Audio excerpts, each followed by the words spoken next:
ভাষা সৈনিক, কবি, প্রাবন্ধিক ও রবীন্দ্র বিশেষজ্ঞ আহমদ রফিক আর নেই। ২ অক্টোবর রাতে রাজধানীর বারডেম জেনারেল হাসপাতালের আইসিইউতে চিকিৎসাধীন অবস্থায় তিনি শেষ নিঃশ্বাস ত্যাগ করেন। তার মৃত্যুতে গভীর শোক প্রকাশ করেছেন প্রধান উপদেষ্টা ডক্টর মোহাম্মদ ইউনূস।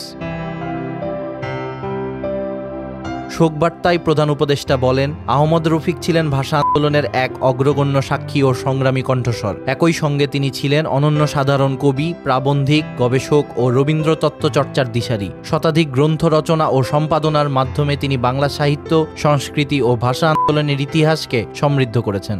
রবীন্দ্র চর্চায় তার অবদান দুই বাংলায় সমানভাবে শ্রদ্ধার আসন পেয়েছে। কলকাতার টেগোর রিসার্চ ইনস্টিটিউট তাকে রবীন্দ্র তত্ত্বাচার্য উপাধিতে সম্মানিত করেছেন, যা তার বিগততার স্বীকৃতি।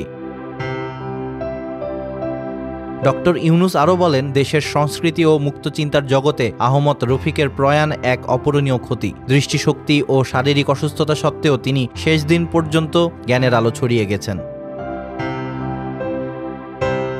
প্রধান উপদেষ্টা আহমদ রফিকের জীবন ও কর্মকে ভবিষ্যৎ প্রজন্মের জন্য প্রেরণার উৎস বলে উল্লেখ করেন এবং বলেন, জাতি কৃতজ্ঞ চিত্তে তাকে স্মরণ করবে। তিনি মরহুমের আত্মার মাগফিরাত কামনা করে আহমদ রফিকের শোক সন্তপ্ত পরিবার, শুভানুধ্যায়ী ও সাহিত্য সংস্কৃতি মনা জনগণের প্রতি গভীর সমবেদনা জানান।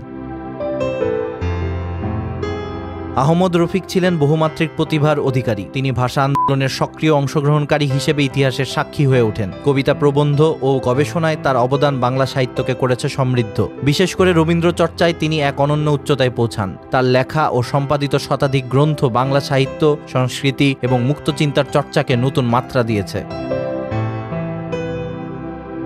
বাংলাদেশের সাংস্কৃতিক অঙ্গন ও মুক্তচিন্তার চর্চায় তার অভাব পূরণ হওয়ার নয়। তার দীর্ঘ জীবন ও কর্ম আগামী প্রজন্মকে অনুপ্রেরণা যোগাবে, এমন আশা প্রকাশ করেছেন দেশের সংস্কৃতি মনা মানুষ। মানবতার আলোকবর্তিকা হয়ে থাকা আহমদ রফিকের প্রয়াণে জাতি হারালো এক মহান ভাষা সৈনিক, সাহিত্যিক ও চিন্তাবিদকে।